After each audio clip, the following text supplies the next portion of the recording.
Assalamualaikum warahmatullahi wabarakatuh. Waalaikumsalam Alhamdulillahirabbil alamin wassalatu wassalamu ala Rasulillah wa ala alihi wa ashabihi ajmain. Alhamdulillah. Syukur kita panjatkan kepada Allah Subhanahu wa taala kerana pada tengah hari ini saya berkomunikasi dengan Esko Pembangunan Luar Bandar Negeri Sembilan, iaitu Datuk Haji Ismail Ahmad. Jadi pada pagi ini kita akan berbincang soal perkara-perkara yang berhubung kait dengan isu-isu luar bandar. Jadi selamat tengah hari Datuk. Tak keluar je sana dah, bagi call ke dia keluar. Ya. Selamat tengah hari Datuk. Ya, selamat tengah hari. Hilang semua tu. Alhamdulillah. Jadi kita hari ini kita nak bincang soal isu-isu yang berhubung kait dengan isu-isu luar bandar. Oleh kerana Datuk menjadi Esko Luar Bandar, jadi mungkin banyak isu yang boleh kita bangkitkan, dan saya mengucapkan terima kasih kerana tengah hari ini dapat menyahut apa yang saya hendak berbincang dengan Datuk, dan mungkin ada di kalangan masyarakat di seluruh Negeri Sembilan ataupun khususnya di Tampin mendengar perbincangan yang akan kita lakukan pada tengah hari ini. Jadi kita ni santai-santai aja, cerita macam cerita orang kampung, biar orang faham masalah luar bandar ni kan. Jadi kita santai dalam lebih kurang 30 ke 40 minit lah. Cerita masalah orang kampung. Tak kisahlah nak cerita nak bahasa ke Negeri Sembilan ke, bahasa kebangsaan yang proper ke macam mana, tu terpulang lah. Tapi Datuk saya yakin dan percaya poket Negeri Sembilan tu. Jadi orang faham pilah. Ya ke. Jadi ada beberapa perkara lah, soalan-soalan yang akan saya kemukakan untuk kita berinteraksi. Yang pertamanya ialah setelah 3 tahun Datuk menjadi Esko Luar Bandar bagi Kerajaan Negeri Sembilan jadi apakah pencapaian yang telah Datuk lakukan, dan apakah yang paling menarik ataupun paling menimbulkan satu kesan yang mendalam dalam sepanjang pengurusan ataupun pentadbiran Datuk dalam isu luar bandar ini. Jadi boleh Datuk terangkan sebelum kita pergi kepada isu-isu yang lain. Okey, terima kasih. Assalamualaikum warahmatullahi wabarakatuh. Sahabat saya lah, sahabat saya sejak zaman sekolah, zaman mahasiswa lagi Allahu Akbar. Dua dah masuk ahli politik, dah jadi ahli politik, satu parlimen, satu dun lah. Saya ni dun saja. Dua-dua pakai songkok lah. Orang kampung.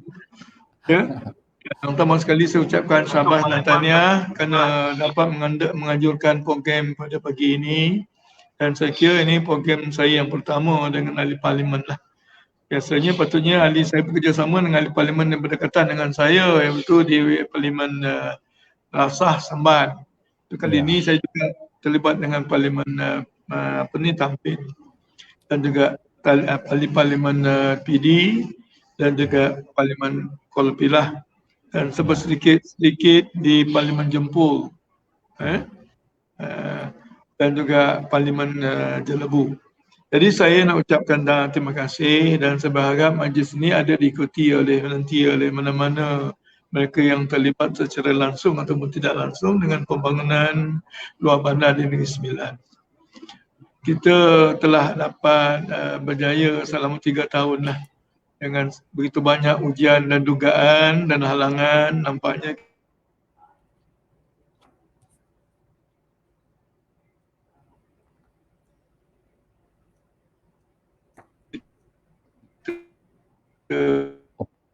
terputus Datuk. Berjaya dan agak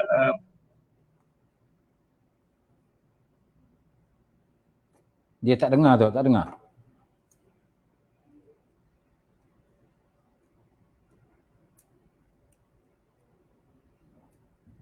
peringkat Dun Labu, kita kena ambil tindakan supaya masalah COVID ini dapat diselesaikan secepat mungkin lah, kerana dia menjadi nasional dan juga isu internasional, global.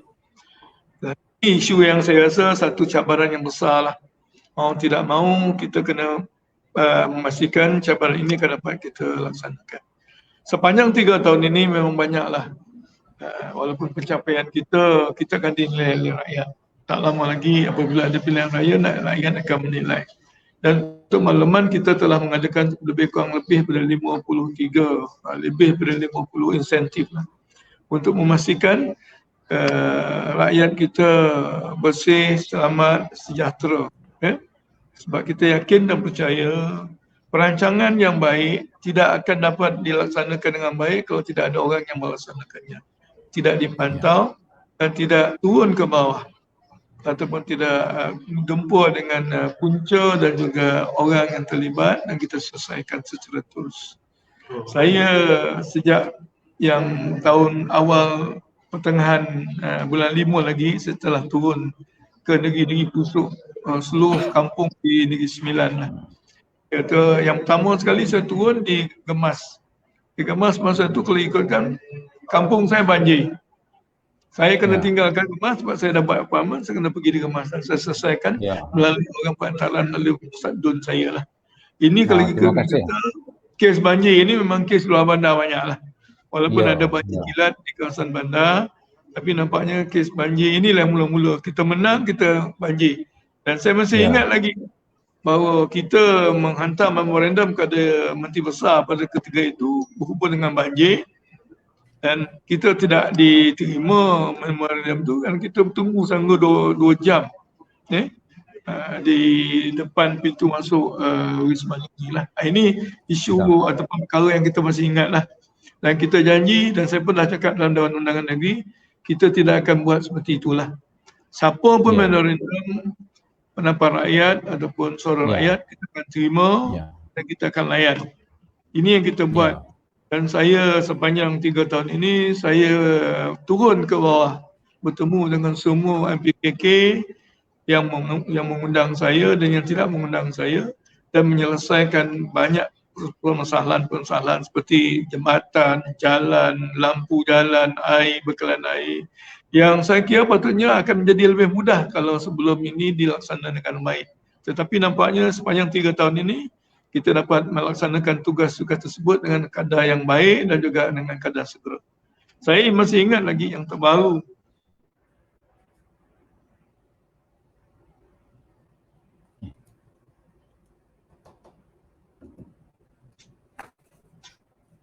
Dia mana yang telah menghanyutkan jambatan selama 2 tahun. Tetapi bila saya turun, saya akan minta bersama dengan DO, Pegawai Daerah, sepatutnya kes ini diselesaikan secepat mungkin dan alhamdulillah benda itu dapat kita selesaikan dalam tempoh lebih kurang dalam 3-4 bulan lah. Dan perkara itu sebenarnya dah berjalan 2 tahun. Cuba Datuk bayangkan, satu orang miskin, satu orang yang keluarga OKU, ada kereta terletak seberang jalan sungai, tak boleh guna, tak boleh pakai, tak boleh menyerang, tak boleh jalan selama 2 tahun. Ini satu kes yang saya rasa menjadi ingatan yang menjadi apalah, dan kita dapat selesaikan dengan segera. Kemudian kita juga dapat kes runtuh, jambatan runtuh di Selangor, kita juga selesaikan. Sebab bajet dan sebagainya, kita dapat selesaikan dalam tempoh yang tertentu lah. Dan kemudian yang terbaru inilah, yang mana ini berhubung dengan perjayaan pembangunan ini. Sebenarnya kalau setiap kerajaan, siapa saja yang memerintah, tak kira apa parti, kalau mereka melaksanakan misi dan juga perancangan ini dengan baik, turun ke bawah, mungkin banyak permasalahan ini telah dapat diselesaikan dengan baik. Dan saya kira permasalahan ini selama 3 tahun ini kita cuba selesaikan. Dan yang terakhir, yang menjadi tumpuan kita ialah bekalan api dan air. Ada di kalangan selepas 61-62 tahun kita meminta merdeka, kita ada lagi kampung-kampung yang tak dapat bekalan api dan air. Dan inilah yang saya rasa kejayaan yang kita cuba laksanakan dalam masa yang tempoh yang terdekat. Dan insyaAllah kita ada masa lebih kurang hampir 2 tahun.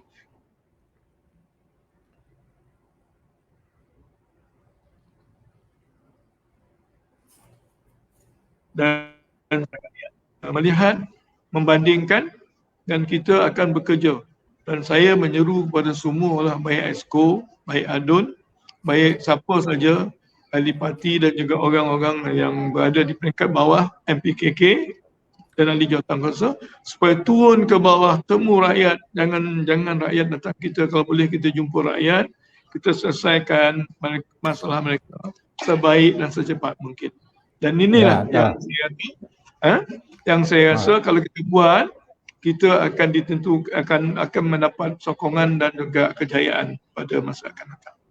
Okey, terima kasih kepada Datuk ya. Banyak isu yang dibangkitkan dan kita dapati ada beberapa perkara yang disentuh ya. Yang pertamanya ya, ada 50 insentif yang telah berjaya dilaksanakan oleh Kerajaan Negeri Sembilan. Ini suatu perkara yang amat memberangsangkan ya, walaupun dalam tempoh 3 tahun, tetapi banyak isu-isu yang diselesaikan. Satu lagi konsep yang dilaksanakan oleh Exco Kerajaan Negeri Sembilan ini dan disurut serta oleh Exco Luar Bandar ini, iaitu konsep pengurusan turba, turun ke bawah.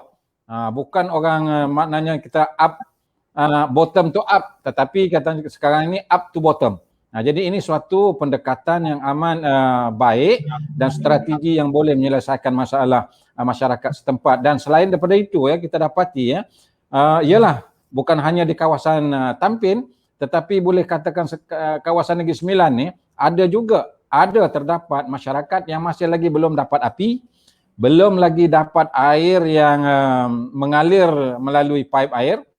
Dan juga ya, kita dapati terdapat kampung-kampung yang masih lagi ya belum lagi mendapat bekalan air. Jadi oleh sebab itulah setelah 60 tahun ya kita merdeka dan ianya dapat diselesaikan oleh Exco Luar Bandar ini dalam tempoh lebih kurang 3 tahun ini. Alhamdulillah, ini satu kejayaan yang cukup baik. Cumanya saya nak tanyalah kepada YB ya. Setelah pergi turun ke bawah, jumpa dengan masyarakat kampung, jumpa dengan orang ramai dan sebagainya, menyelesaikan masalah mereka. Pada pandangan YB ni, pada pandangan Datuk, apakah setelah turun ke kampung itu, melihat keadaan masyarakat kampung, apakah mereka boleh berubah? Ataupun dia masih lagi nak kekal seperti mana yang sedia kada, ataupun yang sedia ada? Apakah dia hendak momentum untuk melakukan perubahan itu ya terdapat dalam masyarakat di Luar Bandar. Jadi saya nak minta pandangan Datuk lah. Manakala adalah terdapat keinginan, kemahuan, kesungguhan untuk melakukan perubahan, ini suatu perkara yang perlu kita pick up untuk kita membina masyarakat di Luar Bandar pada masa akan datang. Itu macam mana pandangan Datuk? Apakah masyarakat kampung ya bersedia untuk berubah, mengorak langkah, membina ya satu kehidupan yang lebih baik pada masa akan datang setelah Datuk turun ya ke kampung-kampung itu? Macam mana pandangan Datuk?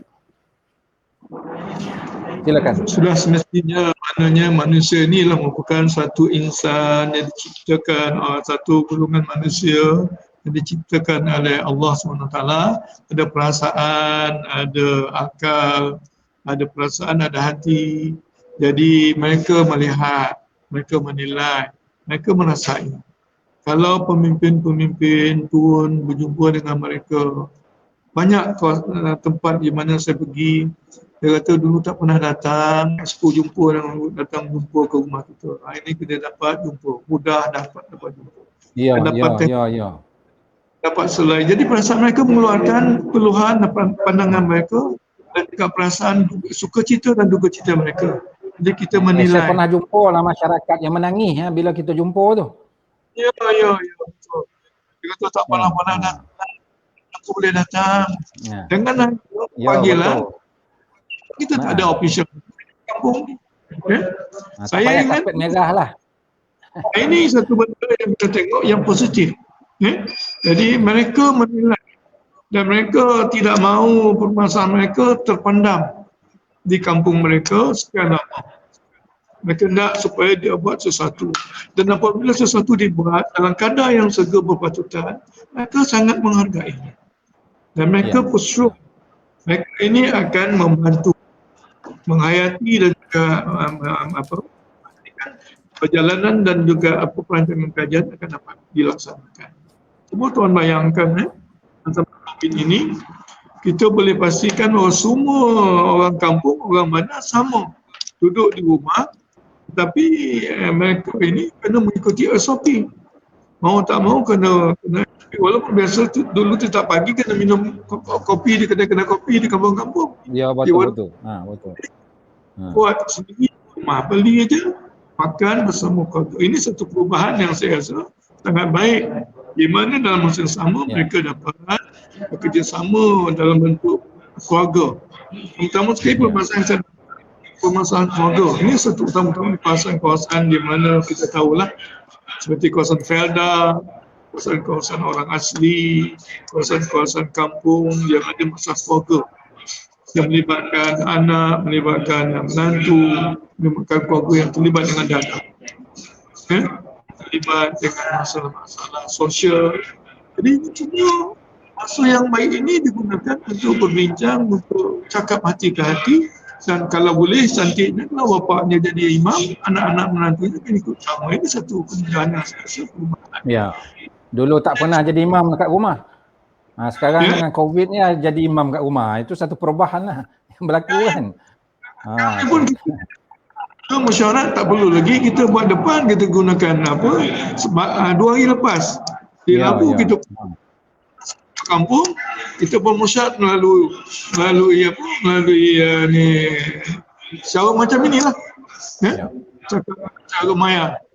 Ini perubahan yang saya rasa besar, di mana orang kampung dulu tak dapat bertemu dengan anak, tapi mereka dapat bercakap menggunakan telefon dan berkomunikasi. Macam kita dapat, saya berkomunikasi dengan tampil menggunakan maya hari ini dan didengar oleh ini satu perubahan yang boleh diterima oleh rakyat. Terutamanya saya kata unit asasnya ialah MPKK. Dan saya akan bukti bahawa tidak ada alasan dalam zaman COVID ini MPKK tidak boleh bermusyawarah. Saya buktikan di Labu, jadi penyeras DUN dan DUN ahli parlimen kena buat mesyuarat bersama dengan akad undi melalui sistem maya ini. Ini perubahan yang saya rasa saya terima. Kemudian saluran maklumat. Saluran maklumat ni dulu ada banyak, dulu dia kata hantar tak sampai-sampai, tak ambil tindakan. Sekarang ni kita ada sistem di mana surat khabar kajian kita ada maklumat tentang apa yang kita beri insentif, kita bagi secara bulanan. Dan rakyat membaca, rakyat mendengar, rakyat melihat dan terlibat sama. Ini yang kita nak tengok bagaimana rakyat dilibat samakan dalam program-program kemasyarakatan, ekonomi, sosial dan juga kemasyarakatan lah, sosial dan agama secara bersama. Ini yang saya rasa perubahan yang begitu mantap. Kalau kita dapat teruskan, saya tidak mustahil lah. Kalau saya nak masuk ke Felda tak dapat dulu. Sebab ditahan. Sekarang ini saya rasa tak ada siapa yang boleh menahan. Hanya kita teruskan usaha ini berterusan. InsyaAllah mereka akan berubah. Kerana mereka semua mendapat maklumat yang benar, yang betul. Punca dan juga penyelesaian masalah itu kerajaan melalui ESCO, melalui DUN, melalui penyeras DUN. Ini yang saya rasa perubahan memang telah ada. Tinggal lagi kita kena teruskan usaha dan kita pertingkatkan.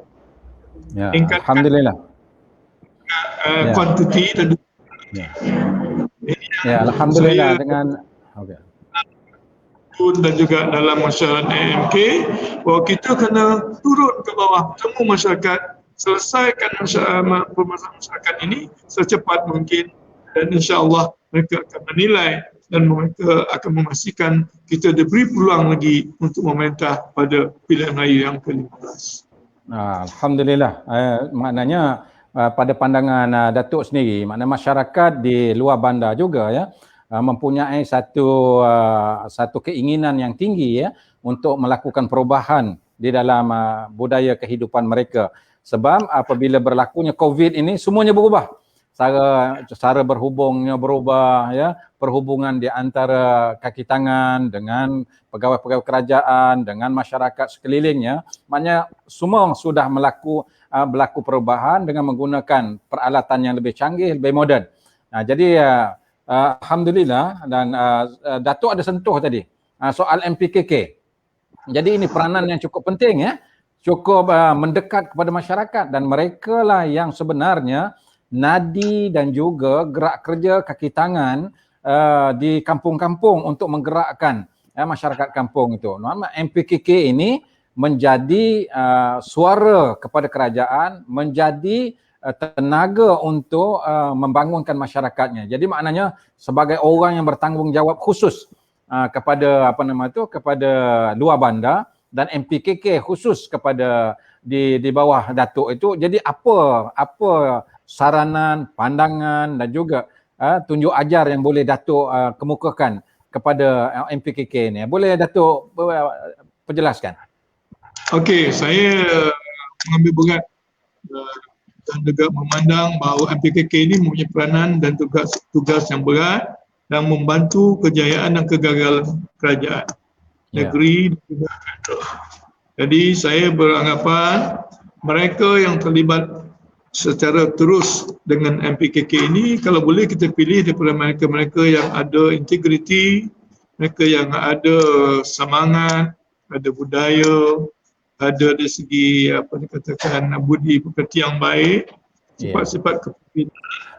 Mereka-mereka inilah orang yang menjadi contoh dan teladan daripada yang mana unit yang terkecil yang kita ada selain daripada keluarga lah. Tapi saya di bawah saya ada 433 kampung, kampung tradisi 393 dan kampung baru 40, dan ada lebih kurang 69 kampung orang asli juga di bawah saya, di samping 69 skim Felda, kalau tak silap saya lah, ini ada silap mungkin 49 ke 69, saya tak ingat. Skim Felda lagi 9. Mereka ini ada jawatan kuasa di peringkat kampung, di peringkat kawasan atau di peringkat bukit, dan juga di peringkat ini, kalau Felda ni blok lah. Kalau semua pimpinan-pimpinan ini dilantik daripada mereka-mereka yang ada sifat seperti yang saya sebutkan tadi, dan mereka dibantu oleh mana-mana penduduk kampung. Saya pernah bercakap banyak kali dalam mana-mana kampung yang saya lawati, kalau bukan tuan-tuan yang duduk di kampung ini untuk memajukan, memikirkan, melaksanakan, merancang kemajuan kampung, jangan harap orang luar akan membuat. Kita mulakan dulu, dan kita yang dan insya-Allah dia akan kita bagi contoh lah, kita bagi contoh kepada orang kampung. Dia akan terjemah dalam bentuk yang lebih besar melalui DUN, melalui mukim, melalui daerah dan melalui negeri dan juga negara. Dan saya minta supaya mereka-mereka yang telah dilantik, supaya mereka ni belajar, dan mereka juga telah mula menggunakan prosedur peraturan pengeluaran wang, perbelanjaan, kertas. Ini satu kemajuan yang saya rasa kita laksanakan. Mereka telah pandai membuat anggaran, mereka telah membuat kertas cadangan, mereka telah pandai juga mengira kos dan sebagainya. Ini satu perubahan. Dan juga mereka juga telah pandai membuat kertas-kertas kerja untuk dibangunkan kampung dan juga di bawah seliaan mereka. Ini satu perubahan. Saya kira amat baik, dan kita juga mengadakan khusus. Kita juga mengadakan khusus melalui unit akad undi, dan juga bersama dengan jabatan pejabat menteri besar, kita mengadakan khusus dan juga beberapa taklimat dan sebagainya untuk memastikan mereka-mereka ini di peringkat akad undi akan ada ilmu, akan ada kebolehan, kemampuan untuk mentadbir mengurus kampung-kampung masing-masing. Okey, alhamdulillah. Maknanya satu perkara yang jelas, ya, garis panduan yang telah diberikan oleh Esko Luar Bandar ni. Jadi kalau boleh dapat berapa tadi, 433 kampung. Ya, 393 kampung asal, kampung tradisi. Melayu, kampung tradisi. Kampung Dan dan orang asli 69 Felda, wang asli lagi. Jadi maknanya satu tanggungjawab yang berat lah. Kalaulah MPKK tidak berganding bahu membantu Esko luar bandar, jadi dia terkonteng-konteng. Jadi oleh sebab itulah maknanya MPKK ini memainkan peranan yang penting. Maknanya dia akan menurunkan tugas dan tanggungjawab Esko tu kepada MPKK.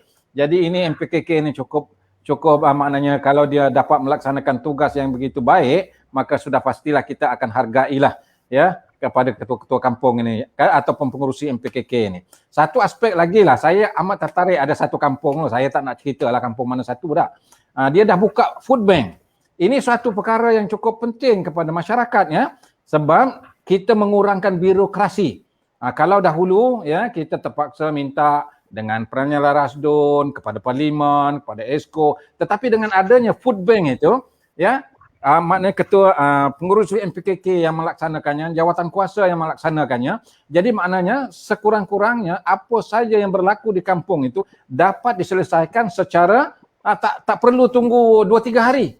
Boleh diselesaikan dalam masa 1 jam ataupun dalam masa 2 jam. Selesai masalah soal untuk membantu masyarakat. Jadi oleh sebab itulah insentif ini kalau boleh kalau boleh difikirkan oleh Esko luar bandar, bukan sekarang lah, mungkin akan datang lah fikir luar bandar untuk kita mewujudkan setiap kampung satu food bank.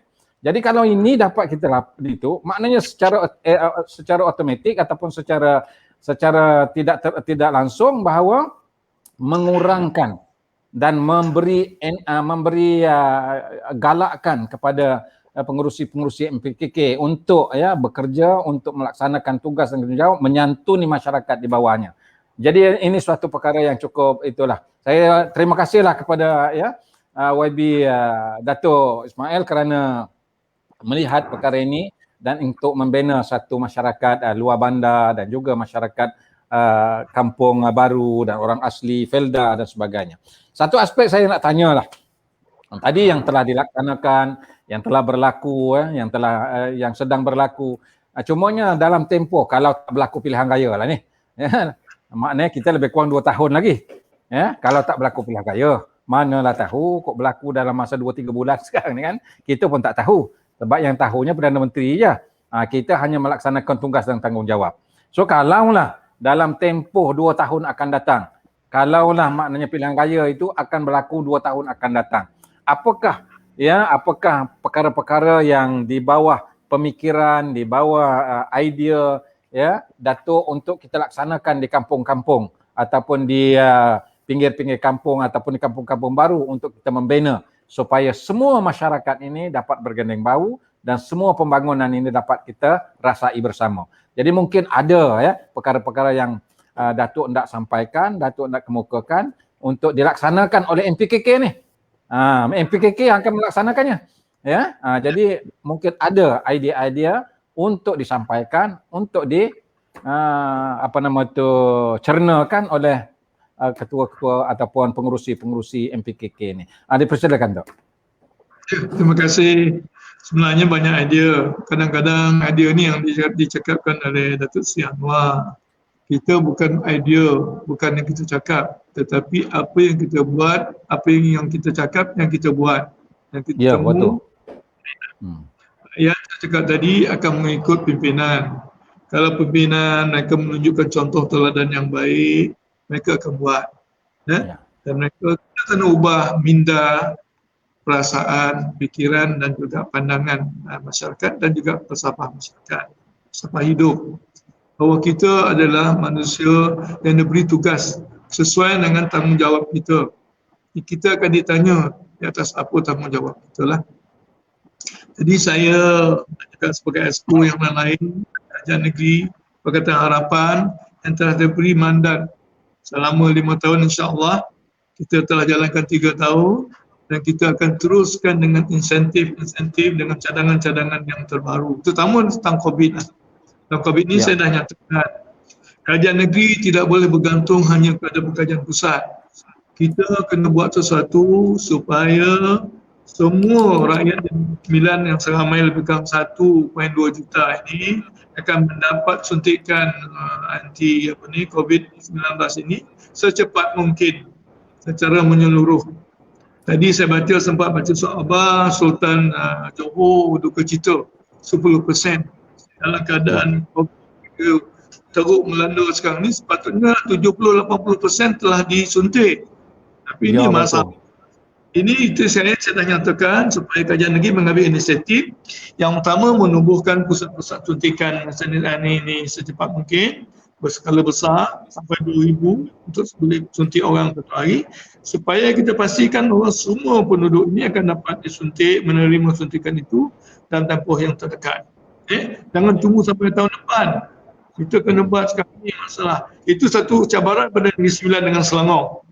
Ya, Walaupun banyak, tapi sebenarnya kita banyak sebab kita real number. Kita buat pemeriksaan, kita tahu berapa ramai orang yang dijangkiti dan bagaimana cara untuk mengatasi. Ya. Itu lebih mudah daripada ada data, lepas tu kita meraba-raba menyatakan kerja yang tidak dikatakan cacat marba yang tak ada perancangan yang teratur. Betul. Ini Betul. Yang keduanya kita ada peruntukan ada dana, jadi kita gunakan dana ini untuk membantu rakyat. Terutama dalam keadaan kesusahan rakyat sekarang ini, mereka perlu dibantu. Terutama mereka-mereka yang berhenti kerja atau diberhentikan kerja atau mereka yang mendapat kerja yang separuh kerja. Kerana tak ada ada majikan yang memberi arahan kerja separuh masa dan sebagainya lah.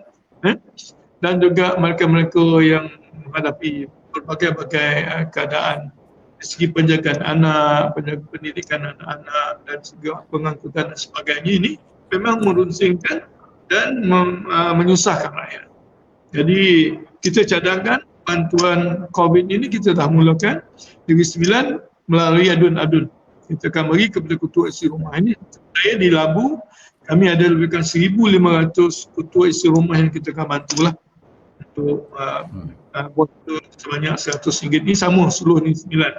Jadi saya serulah kepada semua mereka-mereka terlibat supaya mereka bertemu dengan penyaras DUN ataupun DUT ataupun SPU ataupun siapa-siapa saja yang terlibat ini supaya mereka mendapat bantuan ini secepat mungkin. Dan saya akan mulakan pembagian ini dalam tempoh sehari dua inilah.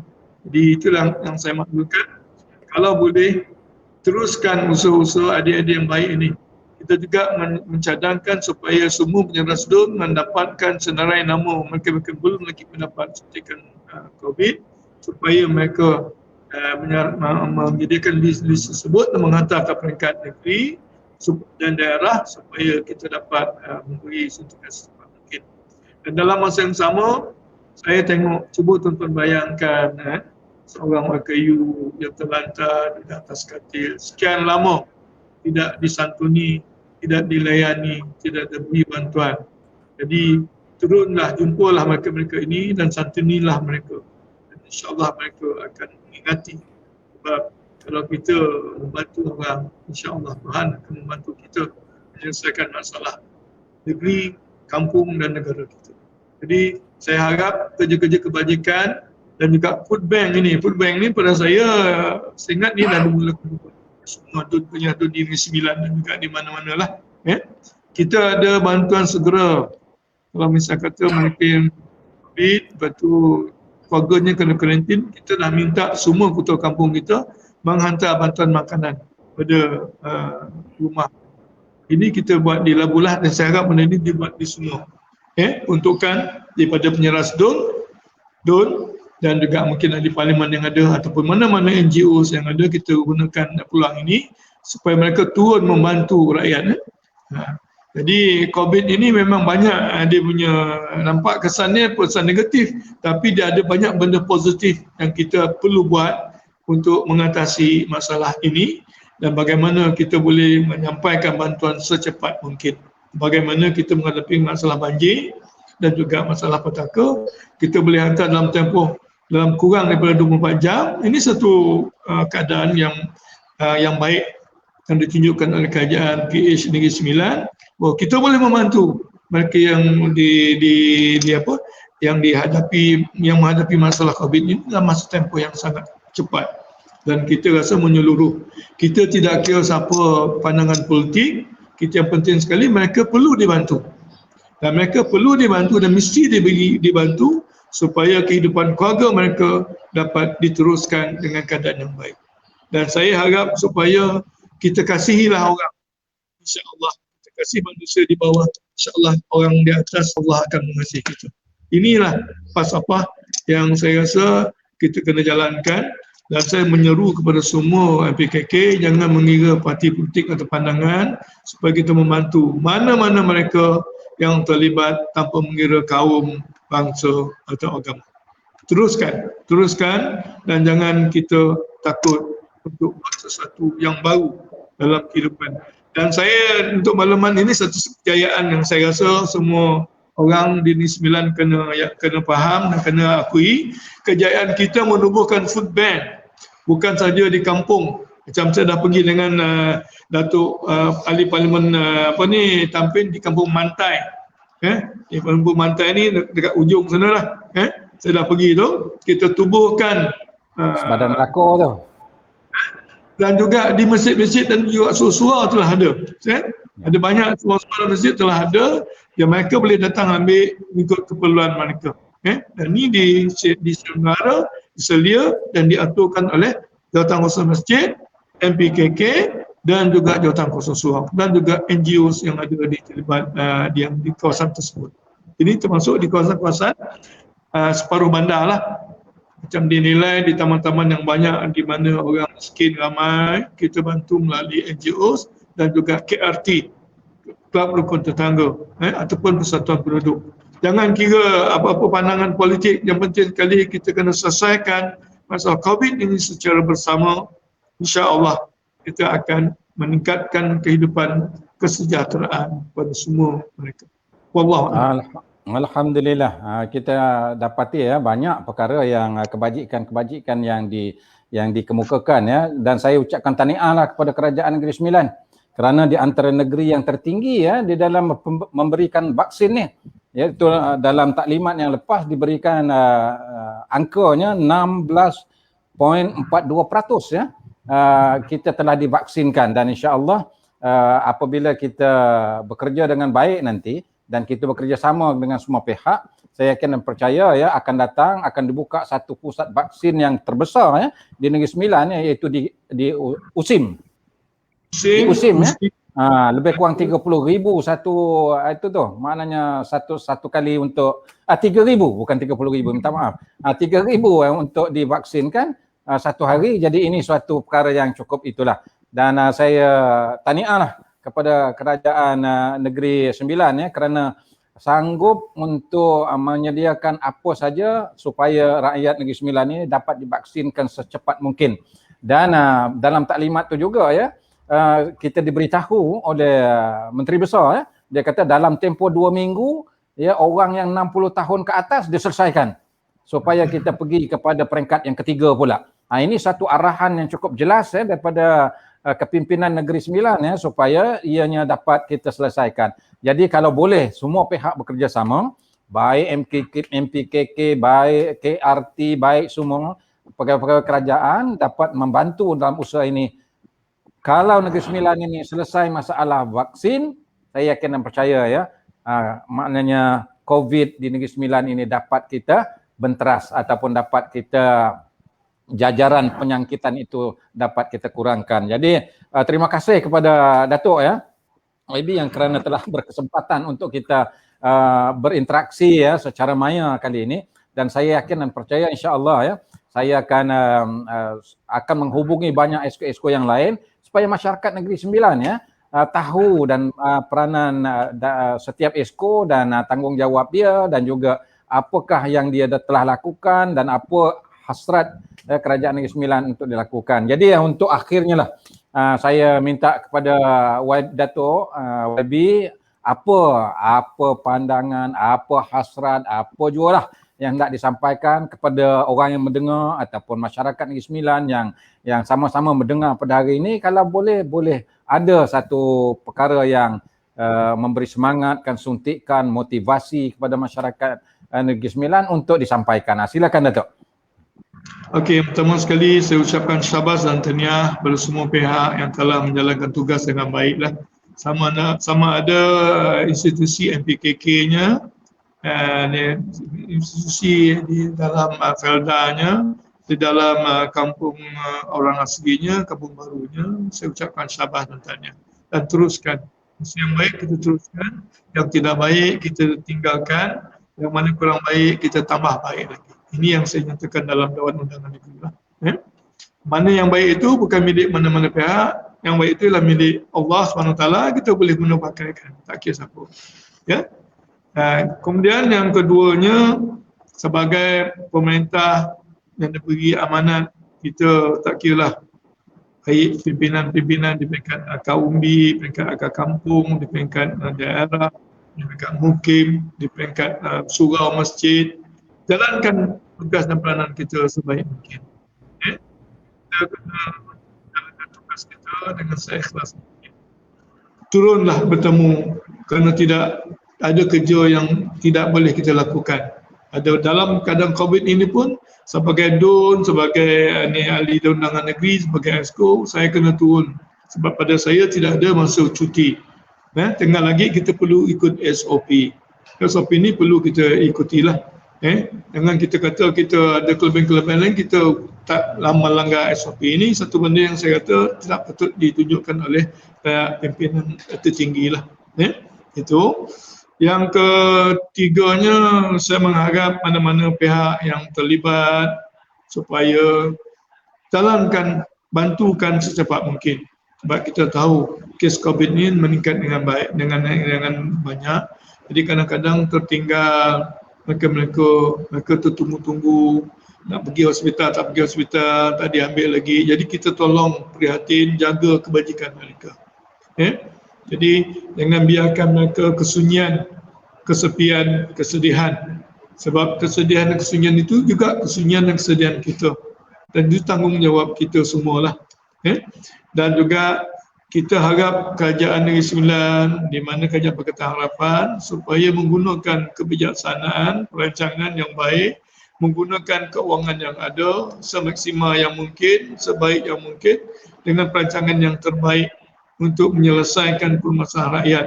Saya nak nyatakan di sini terakhirnya lah, bahawa setelah nyatakan pada semua ketua-ketua pegawai daerah melalui penolong pegawai daerah di bawah exco saya, insyaAllah, bahawa mana-mana jalan, mana-mana sungai, kampung ataupun jambatan yang belum dibuat, hantarkan peruntukan, minta peruntukan, kerana kita ada banyak peruntukan. Kita ada banyak peruntukan yang perlu kita laksana selesaikan. Kita ada 300, hampir dekat 400 juta yang kita boleh belanjakan. Tinggal lagi permohonan perlu dihantar secara terbaik, teratur melalui pejabat daerah ataupun pada jabatan-jabatan terlibat. Macam contohnya sungai mungkin pada GPS, Jabatan Parit dan Saliran. Pada jalan mungkin melibatkan pada JKA daerah dan juga JKA negeri. Dan kalau ada melibatkan pembangunan-pembangunan yang lain, melibatkan federal, kita hantar kepada KPLB. Itu Kementerian Pembangunan Luar Bandar yang ada pejabatnya di negeri kita dan juga di mana-mana negeri. Dan mana-mana perancangan yang lain kita kena buat. Jangan tunggu kata nasi dah jadi bubur baru nak kita ambil tindakan, dah terlambat. Jadi kalau boleh, semua pihak mengambil tindakan ini sebagai satu urgent, satu keperluan yang disegerakan. Terutama melibatkan nyawa, melibatkan nyawa. Jadi lampu-lampu jalan, mana kawasan-kawasan gelap, kena dibuat ambil supaya diterangi. Mana-mana jalan yang rosak perlu dibaiki segera. Mana jembatan-jembatan yang telah runtuh ataupun hampir runtuh supaya perlu dibaiki dengan keadaan segera supaya kes yang saya cakap tadi sampai 2 tahun tak berlaku lagi dalam pemerintahan kita. Kalau boleh kita kena laksanakan secepat mungkin. Dan mana-mana mereka yang memerlukan bantuan sama ada dalam peringkat JKM-nya, Jabatan Kebajikan Masyarakatnya, melalui Batul Malnya, melalui NGOs-nya atau melalui kerajaan negeri juga perlu diselesaikan secepat mungkin, jangan ditangguh-tangguh. Sebab kadang-kadang dia kata banyak sangat red tape, tunggu berbulan-bulan tak dapat. Jadi ada juga yang komen macam saya jumpa banyak kali komen lah. Mungkin Datuk Hasan pun ada komen, dah register dah nak suntik COVID ni bulan 2 sampai sekarang tak dapat lagi. Ni dah nak masuk bulan 7. Jadi kalau ya, betul. ambil tindakan segera supaya mereka Ya. rasa memang ini kerja urgent dan ini perlu dan mesti dilaksanakan secepat mungkin. Dan kita dah ambil pastikan mana-mana umur 65 tahun atau 60 tahun ke atas ini kita akan selesaikan dalam tempoh 2 ataupun 3 minggu akan datang. Ya, jadi ambil pulang ini. Jangan hanya tunggu lagi tak tahu lagi. Kita ada internet, kita ada apa ni, MySejahtera. MySejahtera ni ini satu pemaharuan. Semua orang nak guna. Masuk kedai mamak pakai MySejahtera, masuk restoran goreng pisang pun pakai MySejahtera, masuk pergi tempat kajian pun MySejahtera. Ini satu perubahan yang kita dapati dan lebih mudah kita kontak mereka-mereka yang belum mendapat kemudahan-kemudahan ataupun mereka yang memerlukan pembantuan kita pada masa akan datang.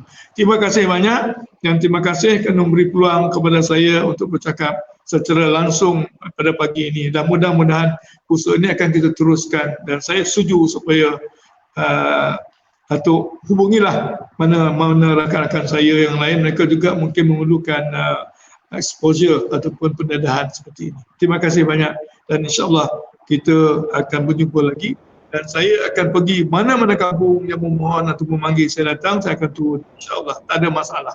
Ya, terima kasih banyak. Assalamualaikum. Okey,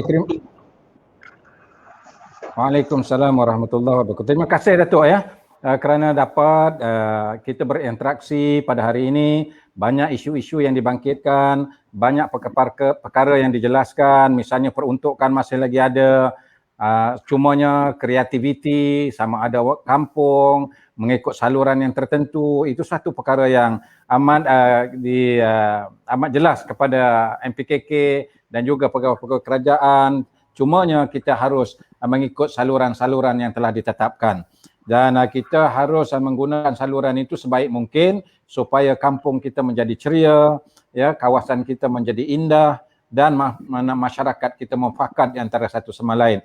Terima kasih dan banyak maklumat yang kita dapat dan insya-Allah kita berjumpa lagi di lain siaran. Saya mengucapkan ribuan terima kasih kepada Yang Berhormat Datuk Ismail Ahmad kerana sudi ya bersama saya pada tengah hari ini. Jadi untuk akhirnya wabillahi taufiq wal hidayah. Assalamualaikum warahmatullahi wabarakatuh dan kita berjumpa pada lain kali. Insya-Allah. Wallahu a'lam. Waalaikumsalam warahmatullahi wabarakatuh. Terima kasih.